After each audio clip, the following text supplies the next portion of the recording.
On this episode of the Coach's Clinic, brought to you by MaxEffortMuscle.com, nurture, environment, setting the bar high. Coach Mike Deegan, this was good.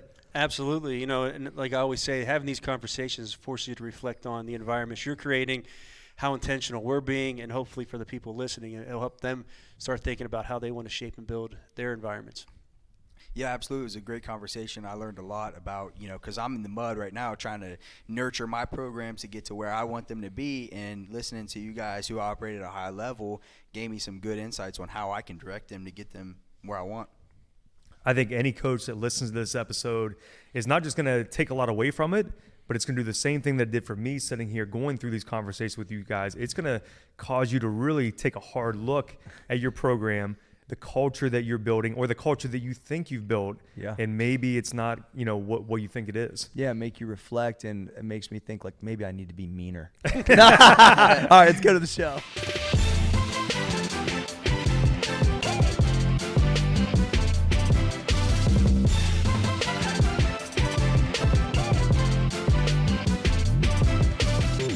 Welcome to another episode of the Coach's Clinic. Our coaching staff, Coach Mike Deegan, Coach Tyler Treadway, Coach Dustin Myers, and I'm your boy, Corey G. What's up, fellas? How we doing? Real good, real good. Yeah? Treadway? Good. Beard's looking nice. Yep. Paco, good workout today? Yeah, I'm feeling good, man. Recovered now. Treadway, you had a good idea for a topic. I don't even know what it is, but I'm throwing it to you. What you got? Yeah, so I think today I want to talk about nature versus nurture. Ooh. Building a program the right way. Okay. And the way that you want it to be run. Mm-hmm. And I was listening to a podcast, and that was kind of brought up, and it kind of stuck out of my head, and I thought it'd be cool to talk about that. Oh, yeah. What do you think about when you hear that, Coach? Yeah, I need a little more info, Tread. Fill me in. So, Yeah. just give me a little background. Yeah, so on the surface, nature is what you were born with, right? It could be how you look, what kind of family you come from, like if you're 6 foot tall or whatever. And nurture is kind of your upbringing, the environment that you're raised in, and how your natural abilities compare to what you're nurtured to be. So you're saying like your athletic, basically genetic gifts Yep. versus what you kind of come up around? Yep.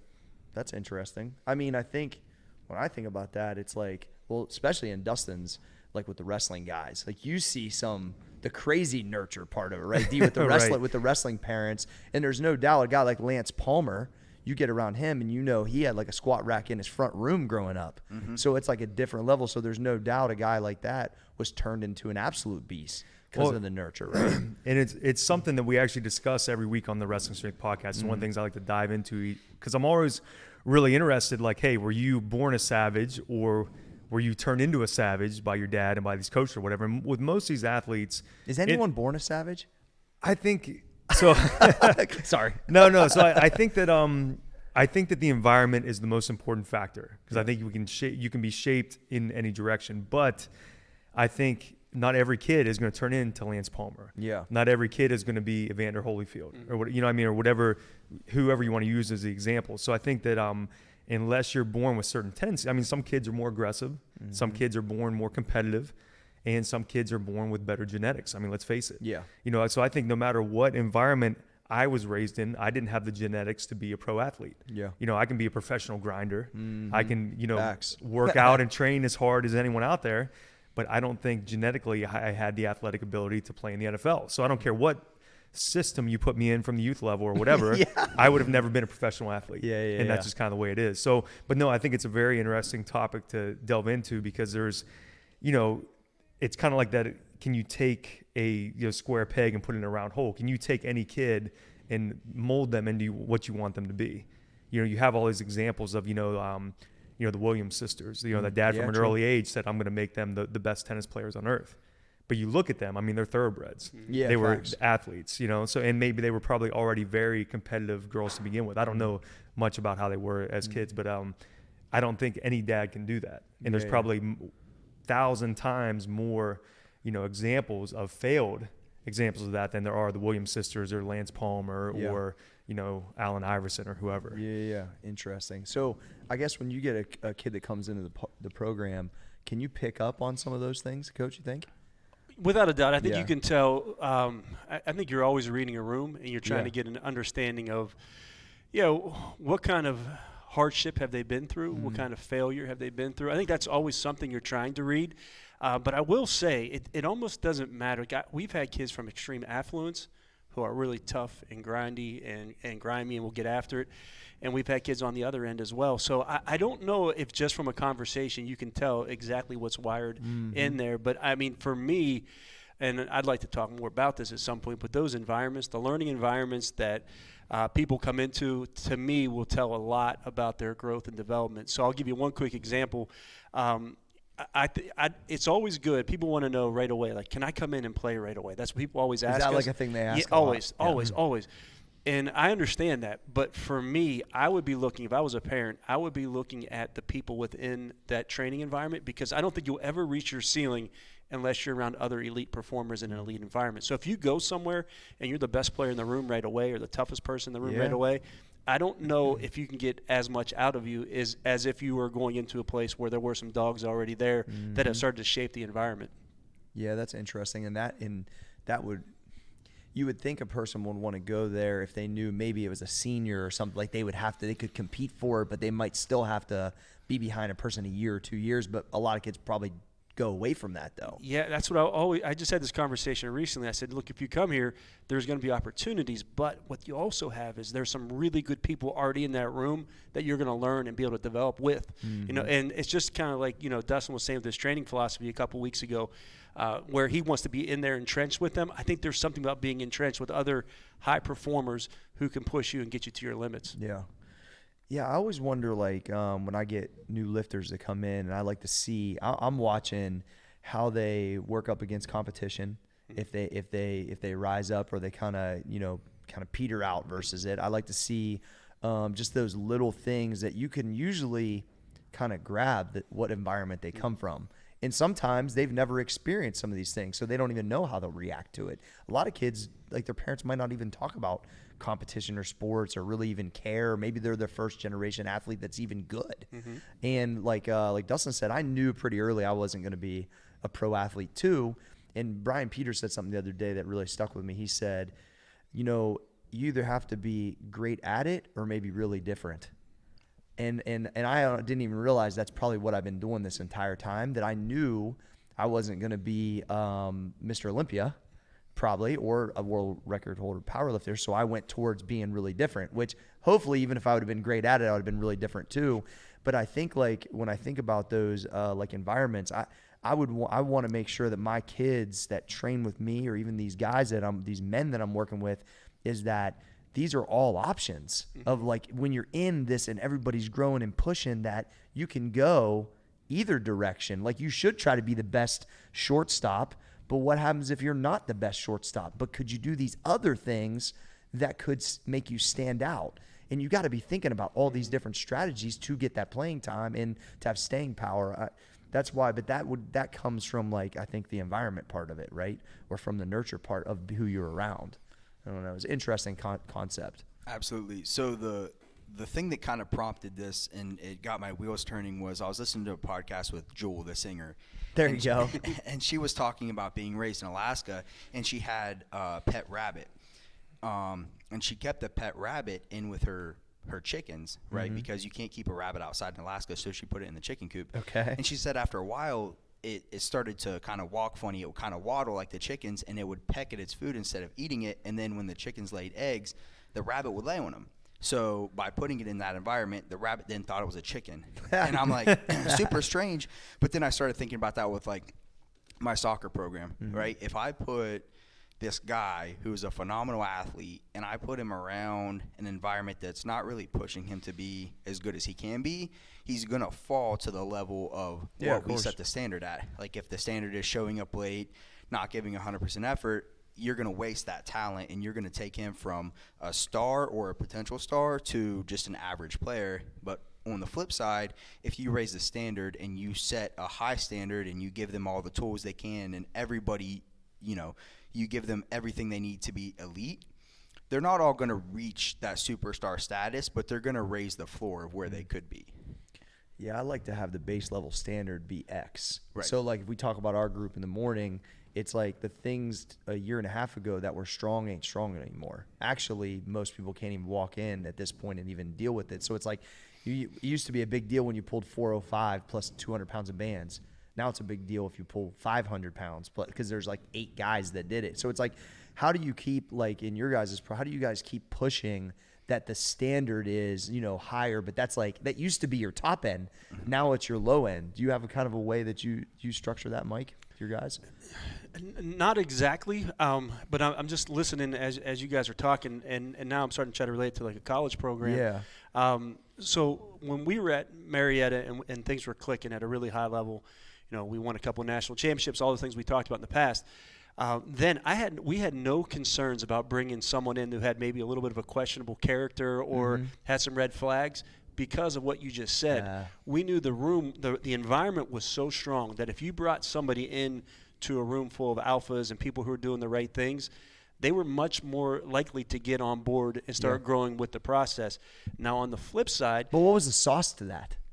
I think just the people in the room, the character in the room. So if you know you're around 5 high level people and you come in and you're someone, you know, your 4 a.m. group. If you're someone who wants to go to the bar and drink on Tuesday nights and do all that stuff, and then eventually you're going to get swallowed, right? Yeah. Eventually you're going to self-select out. Like you're just not going to be able to hang. And the same thing holds true here. That when that environment was so strong.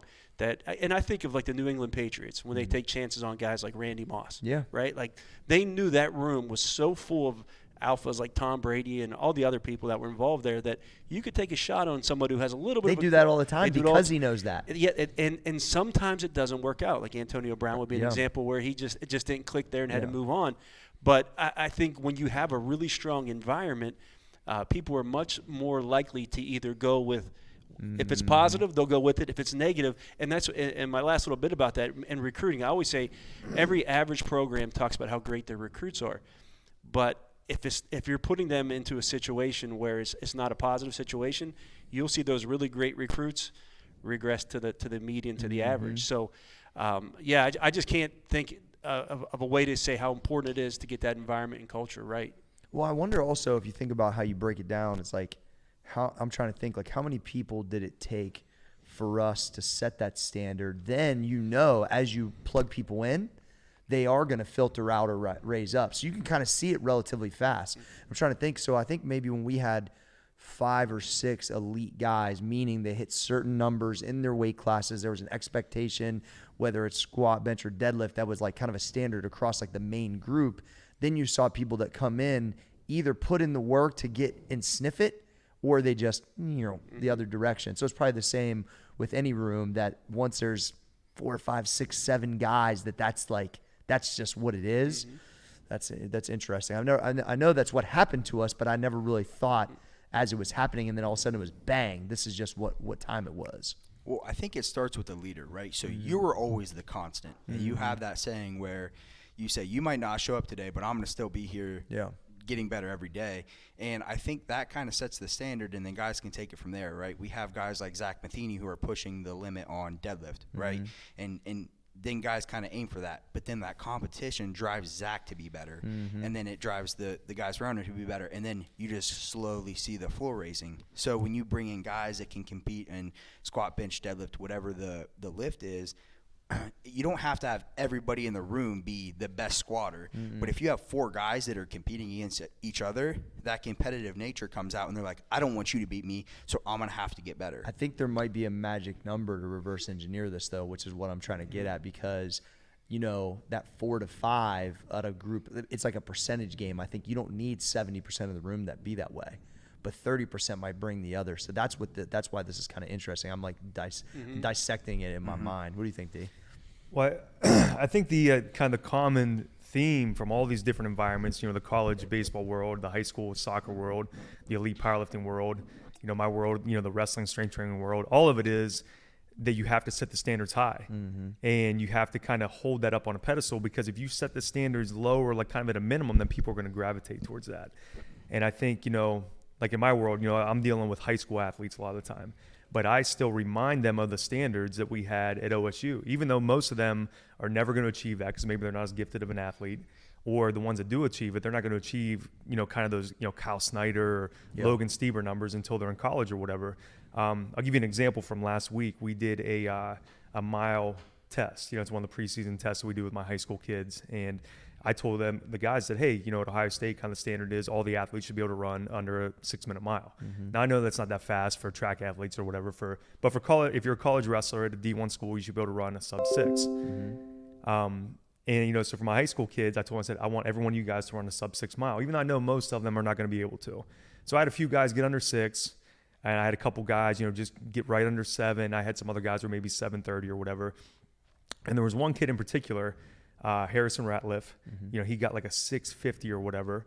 And I asked all of them I said, hey, all right, who's happy with their time? Who's satisfied? And he was one of the ones that raised his hand, even though he's about a minute from where my, my minimum standard would be. All right. And so I kind of pulled him aside afterwards, and I already knew, he's in, 8th or 9th grade. When he started with me 2 years ago, he was, not a good runner at all, kind of a chubby kid. He's leaned out a lot. That's why I said, hey, Harrison, why are you happy with your time? He said, Coach, that's the fastest mile I ever ran, 6:50. He's like, I've never ran under like 8 minutes before. I said, well, yeah. I said, I'm glad that you set a PR today. I said, but what I need you to understand, when I look at you, I don't see Harrison from 2 years ago that was chubby and couldn't even run down the block. Yeah. I see Harrison 2 years from now and what a stud you're going to be. So to me, 6:50 is still really not good enough. I said, I'm excited that you tried hard. I'm excited that you got a PR, but I need you to understand you can't be satisfied with just running the best one ever because it's still not that good. Yeah. You know what I mean? And he just looked at me and he said, thanks, Coach. He said, I understand. Yeah. So it's kind of one of those things, even though it's still not realistic for him to run a sub 6 yet, I want him to keep hungry for that and know that if I want to be good, that's what I need to do, not just be better than what I used to be. When I hear that, when I hear that, it reminds me, and coaches that are tuning in, listening to this, it's there's human nature to try to drop those standards so everyone feels good. Yep. Right. They're just, you want to tell Harrison, hey man, like that was awesome, and you can do that, and it was awesome. It was.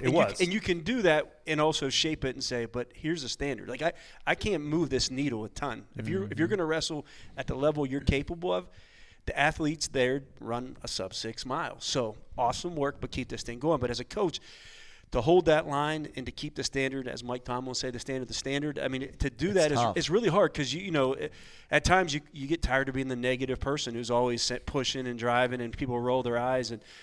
But when you know what that standard is, you want to keep it and hold it. Is that when you asked Lowry if you're a nice guy still? Yeah, absolutely. I do. I love that when you say, you're like, I asked my wife, I don't even know if I'm still a nice guy. Because you're always holding to a standard, right? Yeah. Like if we say our goal is X and we are below that, then it's your job as a coach to just point it out. And you don't have to always do it in a mean way, but you got to hold it. And I got one more thought about these environments that we're talking about. I think the other thing they do is they present what I would call confidence choke points. Okay. So meaning, if you're the best, if you're always the best and everyone's always below you, it's really easy to have confidence. You come into one of these training sessions and you get worked out a little bit and you're behind, then I think that's really when you have a decision to make of, am I going to go this way? Am I going to keep fighting and go higher? Or am I going to just drop and go back to the old environment where I was the best? And I think the sooner you can put yourself in that space, the better it's going to be. Some kids meet that first match when they're in college. They're the best high school athlete, they're the best wrestler, best baseball player. Everyone tells them how great they are. And then they go into that first time where everyone around them's kind of as good as they are or maybe even a little bit better. That's where you'll see confidence get sucked away a lot of times. So those are confidence choke points whenever, you're getting pushed to the limit and you don't make that mile time. Do you come back? And other guys did. They're high-fiving, doing their thing. Like that's a moment where I think you see a lot of kids lose confidence. And if you're not in it until a certain time, it's really hard to overcome some of that. I think going after those environments, that's why I was pushing to try to learn at Westside Barbell when I was really heavy in powerlifting. And the first day I go there, they are like, no, you can't squat on this monolift. You squat on that one, which is the female one. And I got beat by two girls. And I was a 600-pound squatter at the time and just got my ass handed to me. Yeah. And you come out of there going, okay. By the way, this is what I do for a living. And I just got my ass handed to me. Now, by the strongest females in the world at that point, but it doesn't matter. And is all done by design by Louis. He said, go get your shit handled real quick, and then let me know if you still want to come back and keep learning. But that's a moment, and if though, you right? can eat that, And I was like, well, I mean, that's just a reality. They're stronger than me. There's nothing I can do about it. But that was like a really healthy check for me. And it's part of my story because then I was like, well, one day I can get on the big guy rack and then get my ass handed to me there. And I'm a way better lifter because of it. That's awesome. Hey, did you ever see that in the OSU wrestling room? Did you ever see someone come in there, like, you know, people full of confidence, maybe the best high school wrestler in the country, and then all of a sudden they meet their match? They meet touch? Logan Stieber. Yeah, so they meet the rack with other powerlifters. Yeah. No, there's kind of a saying in the college wrestling world, and that's that state champs are a dime a dozen in college. Every kid, everybody's a state champ. Everyone's a state champ. Everyone was the best kid at their high school, best kid in their area. But it really doesn't mean anything, because guess what? Even like the worst kid, you know, in the Big Ten in college wrestling was probably a multiple-time state champ. Sure. You know, and that's a kid that's not winning too many matches. So you have all these recruits that come in that if they really got by on their accolades and maybe they had some natural ability or whatever, but they haven't developed the work ethic yet or the toughness yet, they get chewed up real fast. I mean, so a good example would be, you know, Miles Martin, when he came in as a true freshman, they said he'd been a national champ in high school, super stud athlete, but he'd never been in a room like Ohio State. You know, he's from Maryland, which doesn't have a huge, you know, wrestling tradition like Ohio or Pennsylvania or whatever. The first month he was at OSU, he didn't get a single takedown. He was getting, that's hard to believe. Yeah, he was getting beat by our second and third stringers, and they like just couldn't believe it because he was not used to the way, like, even our backups at OSU that have been in the program for a few years, they'll get in and they will fight you tooth and nail. Right. And now, obviously, he adapted to that, and then he ended up winning a national title as a true freshman. But that first month in the room, he didn't get a single takedown. He couldn't buy a takedown. You know what I mean? That's wild. Yeah. Now, obviously, he's a dynamic He won individual. a national title, right? Yeah, as a freshman. Yeah. Yeah, so he turned it around real quick because of who he is. But you figure a lot of athletes in that position, they come out of high school, they're the shit. They've used to have everyone telling them how great they are. They get to a college environment like that, and now they're not good. They're at the bottom of the pecking order, and they can't really handle it mentally. And that's where the blame. That's where the coaches are terrible. Right? You start pointing fingers, Right. and that's that choke point. Like, those are always really key moments. So kid doesn't get a takedown for a month or whatever. Like, how does he respond to that? Does he become someone who complains, or is he someone who sticks his chest out and goes, all right, now let's giddy up and let's try to figure it out? But I think the quicker you can get that, the better off you're going to be. You ever might go to where, like, you think you're rolling and you feel like your standards dropped and you've had to then, you know, do something, push something, maybe have a hard practice when people didn't expect it, or like, do you ever like then like kind of put them through a washing machine to say like because it's on you? Like I felt like that before, where then I'm letting guys slide on not showing up, or they're not signing up for meets, or they're not taking weights they should, and it's on me as a coach, and I go, all right, G, like, your standards starting to fall. Like, I need to do X. Yeah, isn't that the art of coaching? I think so. Isn't that what it is? Because you're watching that, and I just feel like it's a daily fight. And the standard where you are right now, you know, if it starts being met, then your job is to keep kind of raising it. And so that if everyone runs a 6-minute mile, then you got a choice. Like, do you go to? I mean, do you raise that bar a touch? That complacency piece can really happen, right? You look around, everyone's nailing the weights now. It's like, man, we're moving. Or do you say, okay, you know what, compared to what? There's other people that are now on a different level, so I need to try to get there. But I do feel like that's the art of coaching, and it's also, you also have the hardos that try to set this bar at some unrealistic place that people can't, whatever. If you're taking over a program that hasn't won a game, you go, what? You know what? We're going to be national champions this year. That's probably not the standard where it needs to be at. Now, you can have championship behaviors and say these are the behaviors that we see in championship teams. But I do think you're always looking at that as a coach. Am I lightening up? Do I need to push on it? Do I need to go on the gas a touch? That to me is the art of coaching. Well, and both of you guys have been on national title teams. So me and Treadway have not, right, Treadway? Yeah. Yeah. So it's D. Not yet anyway, yeah, right? not yet, right? So D, like when you guys were winning the title at Ohio State, like the difference in the confidence or the room, and I know the talent was at an extreme level, but how does it differ from just what was the feeling like at that expectation? And the same for you at Marietta too, Mike. Like, what is it? Does it feel different than it does now, or is it purely just because the talent was that much better? Like, what I'm trying to get at? Yeah. I mean, it was a very special group of individuals, and I think that's something that kind of went hand in hand with not just the talent, but there was kind of an expectation that came from the guys who were the headliners, Kyle Snyder, Bo Jordan, Logan Stieber, Nathan Tomasello, that group, the core group right there, they held themselves to such a high standard that I think it brought everyone up, because it was almost one of those things like you had to operate a certain way to be around them because they weren't afraid to call someone out. It was almost like you would have to be ashamed to not do things the way you're supposed to do. To not work hard when you're with guys like that. So I think that, and that's something outside of coaching that comes from leadership within the team, which I think is equally important. They help create the culture just as much as the coaching staff did. There was a real expectation for how they were supposed to compete, how they were supposed to practice, how they were supposed to conduct themselves. So you talked about 4 people. I'm just trying to see if I can get an association. Mike and Marietta, was there a 4 or 5 group kids that were doing the same thing? That's a fun number, and I would say it's getting close to that. I mean, I think that's a pretty good ratio. And I think back, I was listening to Dustin there, and we had a kid named Timmy Saunders who was. And Timmy's a listener, so hopefully he's hearing this. Shout out, Tim. But yeah, the best small school athlete that I've been around. I mean, someone said it best. They said it looks like an ACC player doing a rehab stint. Like that's I gotcha. Just looked different. He ended up being a draft by the Cubs. It's actually the fastest guy in the Cubs organization for a couple of years. But anyways, we were practicing. Our head coach was doing something else, and we weren't going at a really high level. And I just whispered to Tim. I said, Timmy.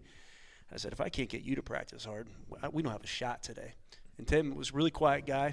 Tim went, all right. Always was I get it. All right.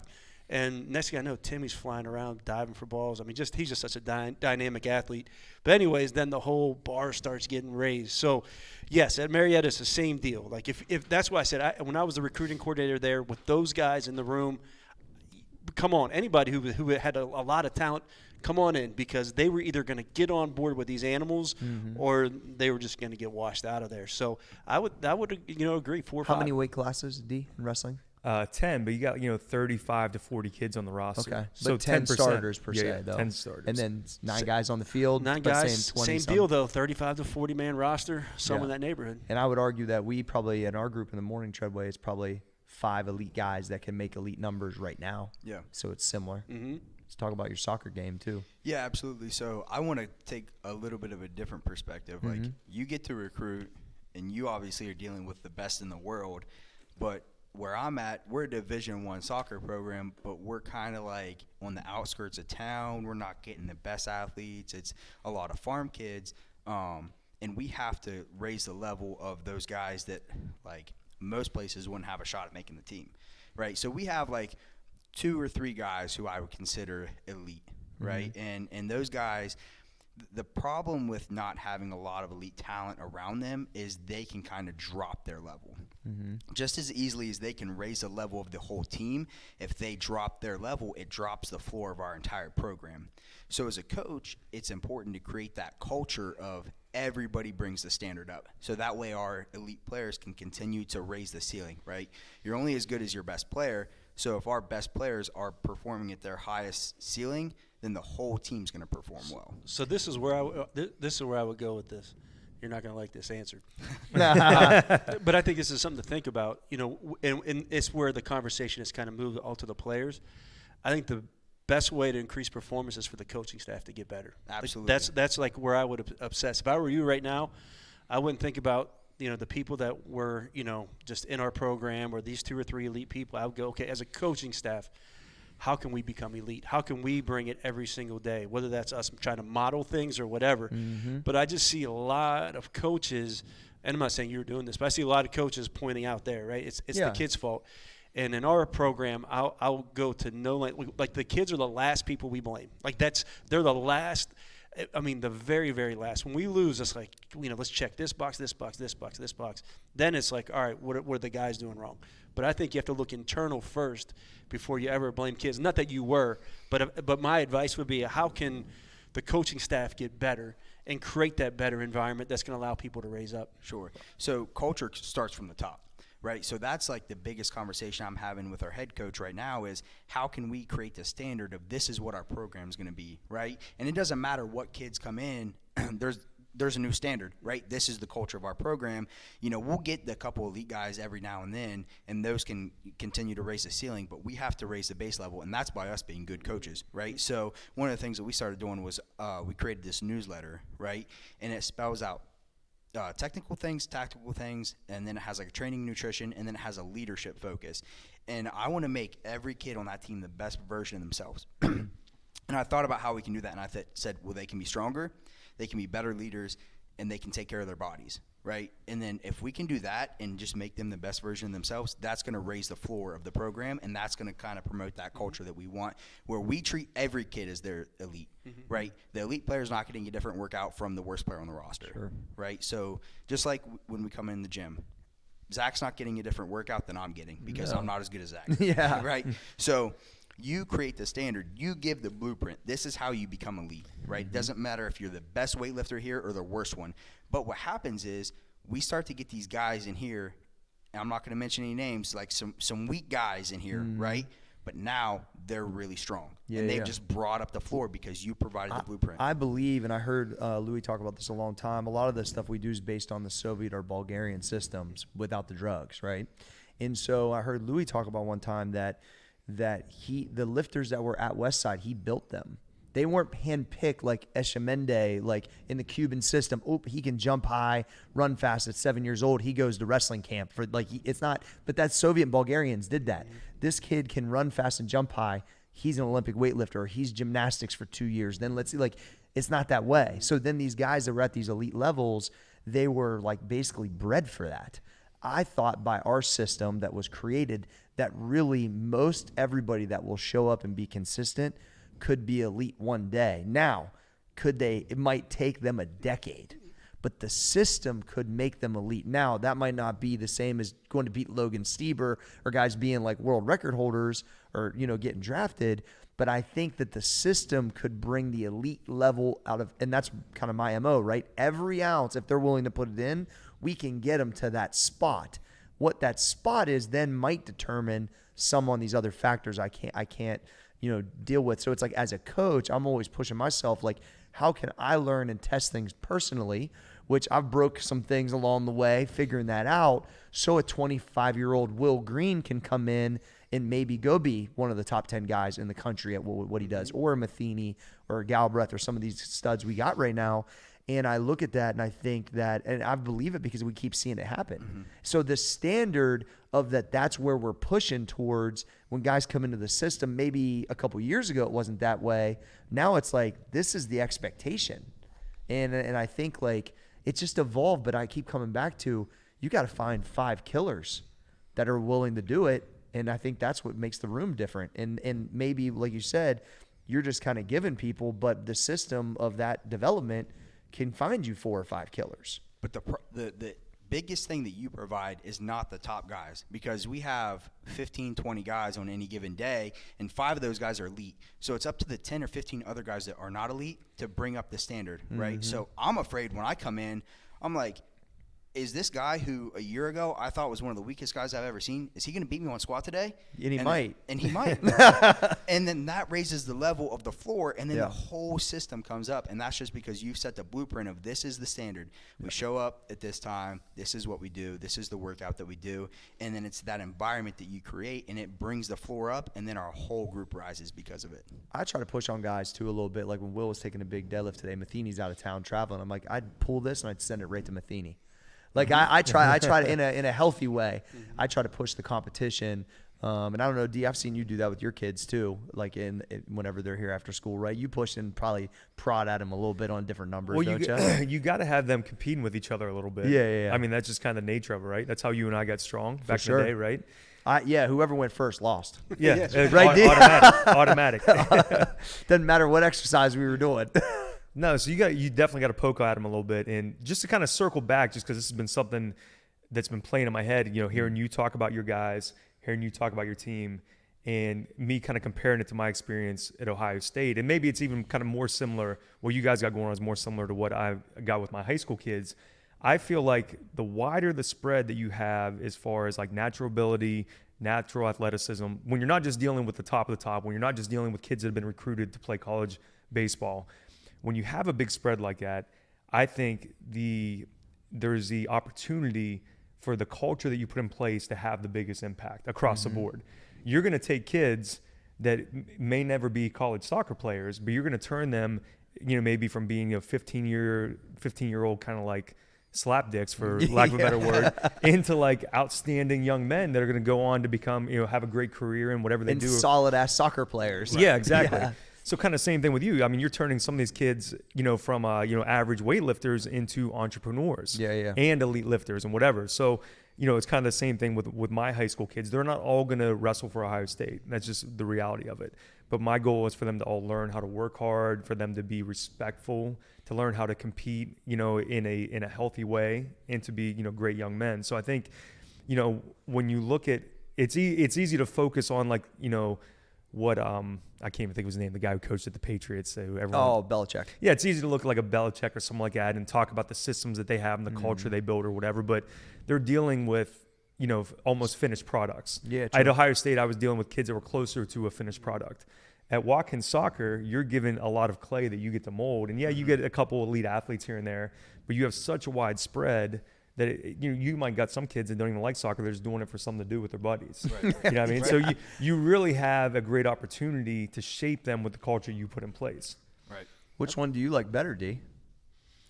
That's a pretty wide spectrum of like going in with the cream of the crop to then, the widespread that I see that you have here, which is, I mean, I'm not going to lie. It's when you're working with the elite athletes, it's more fun. Yeah. But I figured that was your answer. Yeah. But the more rewarding one is someday when Harrison runs that sub 6 mile. Yeah. You know what I mean? That's going to be more rewarding. I still have a video somewhere of him he couldn't do a chin up when he first got here.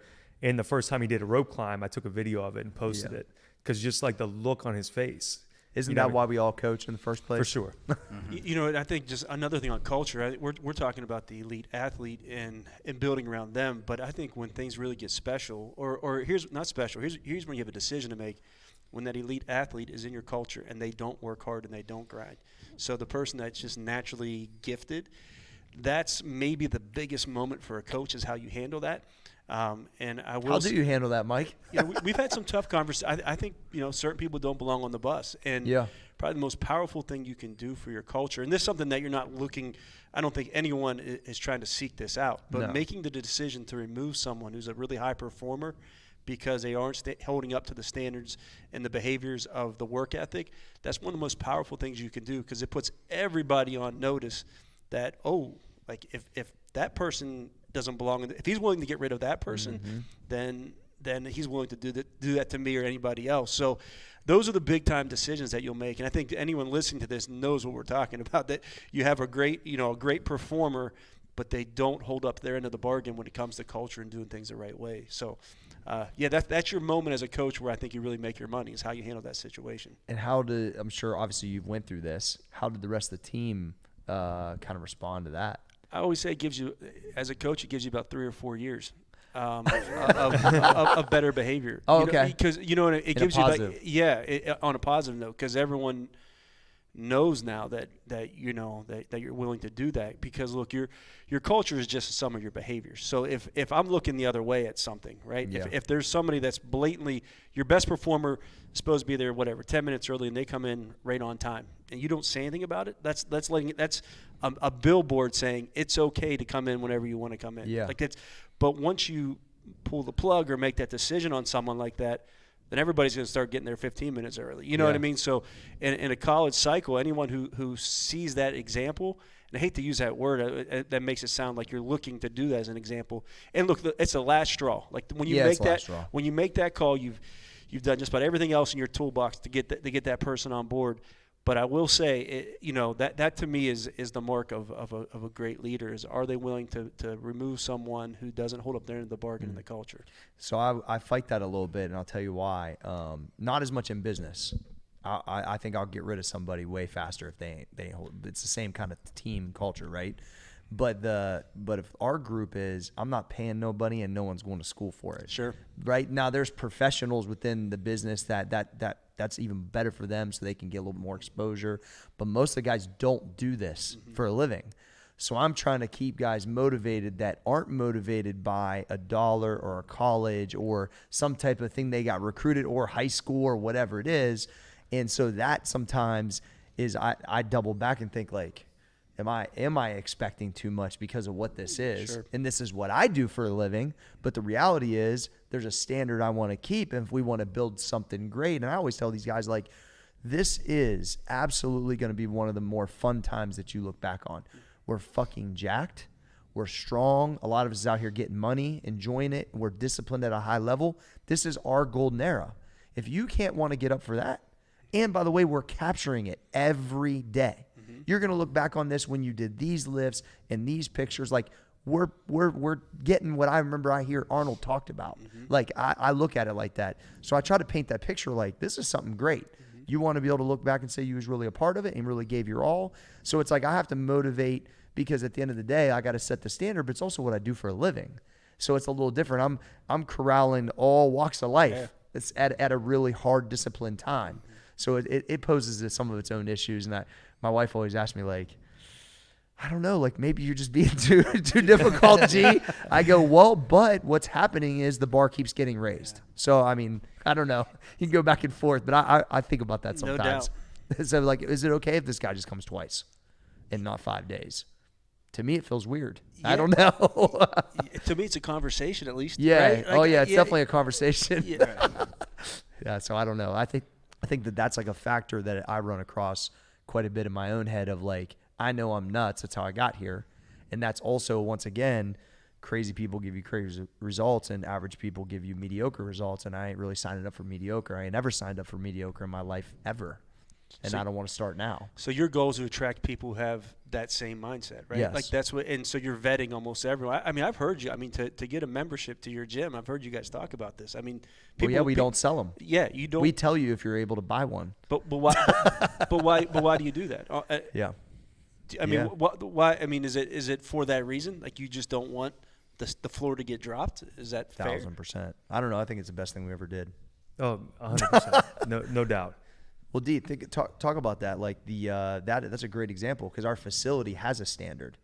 So I don't even know if we have like an actual bullet point standard. It's more on like man, that guy got it, or this kid got it, and hey, we think he can ride with us. But it's like, I think it's one of those things where if they're not an athlete that I work with, if they're not someone that is in your training group, which obviously you have certain standards in place for that, unless you have some type of personal relationship with us, which you're not going to have unless we respect you and like what you're about or whatever, then you just can't train here. Yeah. I mean, I always say the litmus test is, would I invite this person over for a cookout? And if the answer is no, then I really don't want them to work out here. You know what I mean? So like, if you're one of my athletes, yeah, you can come have a hamburger at my house when I cook out. You know what I mean? We'll go swim at G's in the summertime. You invite your crew over and stuff like that.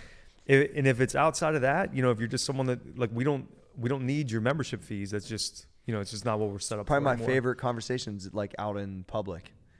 People ask, like, oh, did all your clients or all your members follow when you guys moved the gym? I said, no, I got rid of them all. And then I say with a straight face to see what their reaction is. And then they go, what do you mean? People think it's the worst business plan of all time. It's so great. I think what you did, though, maybe I'm trying to put language behind this. Maybe I'm wrong, too, by the way. But you were concerned with that floor. Like, you didn't want to bring in for sure people into your culture, into your team. We want to raise it up. That's right. And you're concerned, even though you may get a membership fee, it's not worth, in the greater scheme of things, the business model that you have in place. Maybe that's putting language on it, but maybe that wasn't your intention, but that's kind of what I see. No, it was our intention for sure. I think, like, that was the one thing I was probably the most excited about, was we get an opportunity to set the bar even higher, right, based around what we're talking about, which I didn't even think about this when we talked about this early. It's like, and I told the guys that I will kick them out. Like, and I'm serious about it. And I've had some of these guys for a long time. And there's a few of them I wanted to kick out. And then they had like actual personal problems going on. And I had to like say like, gee, you can't kick this guy out. Right. But I'm telling you, like, that's how I really think about it. Because that's what I want. Because I know with the opportunities that are here, it can be great. I know how to make people great. I know the expectation and consistency it's going to take. And I'm displaying it every day. I don't know that, and I'm going to get what I got still left in the tank, because I'm not sure my numbers is over. Like, I look at my number and go, I still think I can beat that number. And it might take me a little while, but I still think I got a few more. And along that way, man, I'm going to try to bring everybody with me if I can. And it's like, I felt like I needed this environment to have that standard. So I'm going to try to bring us all to a head here. So, we're talking about removing someone or whatever, like that possibility. Well, you guys let me come in here and work out. I'm in the crew. And I had heard someone from the community say, no, actually I got kicked out. So if you don't think that remember I said it's been a 3 or 4 year effect. If you don't think that, in my mind, I'm like, I'm going to keep showing up because I could have this privilege taken away from me. That worked. So you know what I'm saying? Like it even worked with you. That's what I'm saying. Yeah, you might be on the bubble right now, Mike. I went 5 days next year. But I feel that pressure. Like not. Think about this: when you walk in, you want to put forth the best effort to your workout too. That's it. Because of it, I think. There's no doubt. Like I said, that sounds crazy, right? I'm in my 40s, but that's in my mind. But I see you taking in here taking big squats. I'm going to take a squat because I have something to uphold. Right? Yeah. I have an expectation of this gym that I want to be a part of. I don't want to bring the floor down. Right? This place matters to me, so I try to put it out there. So I do think though, when you try to protect it, and you try to protect it, but when you But hell yeah, Mike. But that's because this is exclusive, right? Yeah. And I mean, in the same way, in a soccer program, wrestling program, base, like it's an honor and a privilege to be a part of that. And if people that you're in charge of aren't holding up their end of the bargain, and as a leader you condone that, I don't know if your culture is ever going to get to where it needs to be. Right, and to piggyback off what you said, I think when you build a program, when you finally made it, it's about the people in the room, right? It's not about being the elite. When I wake up in the morning and the alarm clock's going off and I'm like, I don't really want to wake up at 3:30 and drive to the gym just to get my ass beat on a lift. Then I'm like, well, I'm getting my ass beat too, Treadway. I think, well, Corey's there. Yeah. I can't miss because Corey is expecting me to be there. I can't miss because Cole is expecting me to bench against them. Jake Emery is expecting me to bench with them. Mo Lee is expecting me to be there. It's your brothers, man. It's the locker room. I think about all these guys. I'm like, man, like Zach's there. Like all these guys are there. Why don't I want to be there getting better? And it's not about working out anymore. And that's what I'm trying to bring into the soccer program is these guys want to be there because not because of the soccer or the result on the field, but they want to be around each other and they want to just get better with each other. Like I want to come in and talk to you about, stocks or crypto or whatever it is. And it's not even about working out anymore. In between trying to bench 400 pounds. Right. But it's just about being around these guys and just getting better. And it's not even about working out. So that's the true nurture, which we talked about right out the gate, though. And that's funny because I didn't even think about the gym as that, bar standard until Mike. I mean, that should have been a blatant thing to bring up early. You got me scared. We don't even think of it that way, though. No, I mean that's why we did it. But isn't that what coaching and leadership is? Like, there's all those little quiet messages that are out there, and the message here is, you better bring it, right? That's the standard. It's a standard. So yeah, I mean, I think that's. I always think back to the first time I would walk in an elite place that I knew what time it was, and I had to bring my best foot forward, and I want that for our place so bad. Like that's what, and I knew we had slap dicks around here that weren't doing that in the old place. And that's what I want. Like when guys are walking in the door, that's what they know they have to uphold, or they're going to get their ass kicked, and they might still get their ass kicked. But it's like, that's what, when I see a guy like Chris Stuck, who's been in our group for years, battled a bunch of injuries. He's a commercial electrician, drives 40 minutes to be here, is now pulling 500. He's still getting beat by 100 pounds by some of the guys. But I just saw him climb back from 315 back to 500, that he can get back on the platform again. Chris Stuck's a lead at his workplace. Guaranteed when he walks in there, most of these dudes that's on the job site with him can't mess with Chris Stuck. They don't even know that about him probably. But I take a lot of pride in that because a guy that was weak 1,000,000% when he walked in here has now brought his level up to elite as a 40-year-old commercial electrician. Hell yeah. Right. You know what I mean? So I see stuff like that. That gets me almost as excited. But I think that's part of bringing what, I would say an average athlete for sure, right? No disrespect, Chris. I love you. But I mean, it's just a fact. Right. So it's like when I see that and I'm like, we are building our lifters through the system and the culture and the nurture and putting that standard at it. And that to me gets me even more fired up. And you know, I think there's a saying that, you know, in coaching, you're going to get a culture either way. Like it's going to happen. It's No, I like whether that, it's the one Mike. you want to build right, or right. whether the one that's negative. And exactly. And so, you know, you guys, it sounds like through some of it being intentional, some of it's just years of reps too. Like you got 20 years, you've kind of been able to. But if I were getting started and running a program or running a gym or whatever, I would really sit back and think about what I value, right? Mm-hmm. I'd have the awareness to know where we are right now, what I value, and where we want this thing to go. And I would get very intentional about building that platform because, you know, as we talk, you kind of get fired up as you talk about it, but it really is the environment, the nurturing that has made this place special and makes other great programs special. But it's always, I think for the most part, it's very intentional. And the sooner you can do that, the quicker you'll see things take off. Back to your Timmy story, when Timmy's the standard, then that's – you got no shot. and I feel like whenever I saw your practice, even though it was only a snippet, it was like I was watching the shortstop and the second baseman and just their footwork, and everything was 100%. There was no 40% reps, and like across the board, Mike. And it was like, and you're over top of them like – you know, and it's like, but I saw that and I was thinking like, first thing I thought was every one of these dudes is on a hop. Yeah. Every one of these dudes is on a hop. That's the standard that Mike his expectation. I was impressed by it. And I had nothing to base it on other than I just happened to be by for a practice one day, but I noticed it like that. Yeah, and I appreciate that. And I think but it starts with, you know, one, it's the standard of our program, and then the better players, the better athletes will get on board, right? Mm-hmm. So if your higher performers aren't believers in what you're doing, and for us, you know, we have a poster in our locker room that says "Standing on the shoulders of those before us." So for us, it's not even the guys in our room right now; it's all those people that have worked so hard in the years past to give the guys on our current roster the opportunity to be in a position to compete on a national level. Like, it's for those guys too, but you know, you got to hold that standard right from the beginning, and then guys will follow suit. So you would either sit a kid or cut a kid that was even a high performer if he was bringing down the standard, or have you had to? Yeah. Oh yeah. I'm you know, like, we're all human here, by the way, right? I think sometimes the better talent is going to get a few more cracks. Yeah, of course. know, let's not kid ourselves, right? Yeah, like if someone, that's true. Yeah, but we have, and we've done it, and you know, with a pretty talented kid, and it's been done multiple times. Mm-hmm. It's not the first thing you want to do, but yeah, absolutely. I don't think anything's more important than your culture. I really, really believe that. I think talent is extremely overrated.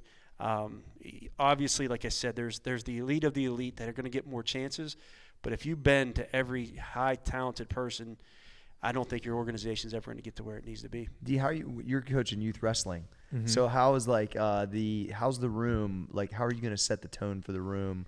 Because you've seen the room, right? Yeah. Multiple national champions, like, you know what I'm saying? Well, I think this might be a good, important talking point for any youth coaches out there. I think you can't set these incredibly high standards that we want to hold for youth sports. Yeah. I think the most important thing at that age is try to make sure they're having fun, that you're teaching them, you're getting them to work hard, but that they're having fun and they're enjoying it. Gotcha. So kind of a different way of thinking. Camouflage it. Camouflage it, yeah. You make the work fun. Yeah. And I've heard that too. You can't treat a 12-year-old athlete like – you can't expect them to have the work. The people will do that. Well, you know, so Mike Trout works out and does this, or you know, this elite wrestler. There's one Mike Trout every. And you're also looking at sometimes 25-year-old Mike Trout, a 30-year-old Mike Trout, or the guy that's, you know, now on the Olympic trial team.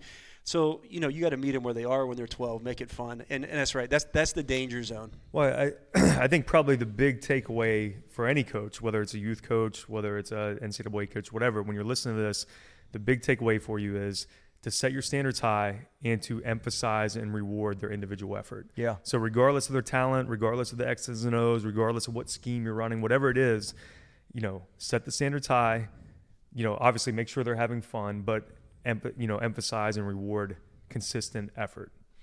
And it sounds like make sure you got 4 to 5 studs in the room, because that sounds like a pretty consistent variable that we've all found out. Well, I think it's a lot easier to hold someone up as an example of the standard when they're right there in the room doing the same things than to say, hey, well, this guy on TV does this, you know, we should be more like him. You know what I mean? But it's not as tangible. When it's someone that's right there beside them, it's a lot easier. I like it. Anything else, guys? That's good stuff. Good job, Treadway.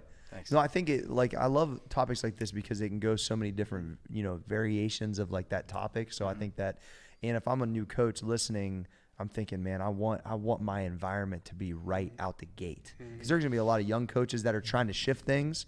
There's going to be maybe some old heads are like trying to check themselves a little bit. And everybody wants to have that feeling of their room and of their environment. And so and I want to keep that and protect it. So it's like, it should be on the forefront of your mind, right? Fuck, that's so important. It is. And I think we tend to, as coaches, sometimes we default to mechanics or strategy or tactics or whatever, when really if you can set that stage, set the environment, I think that's your best chance of your greatest competitive advantage is going to be how you shape that environment. Well, because momentum is one of the hardest things to build, and it's the easiest things to lose. And I think that this is one of the biggest momentum builders of all time is the environment and the nurturing process. So let's go work, fellas. This is the Coaches Clinic podcast. Our coaching staff is lights out. Coach Mike Deacon, Coach Tyler Treadway, Coach Dustin Myers. I'm your boy, Coach Corey G, and we are out.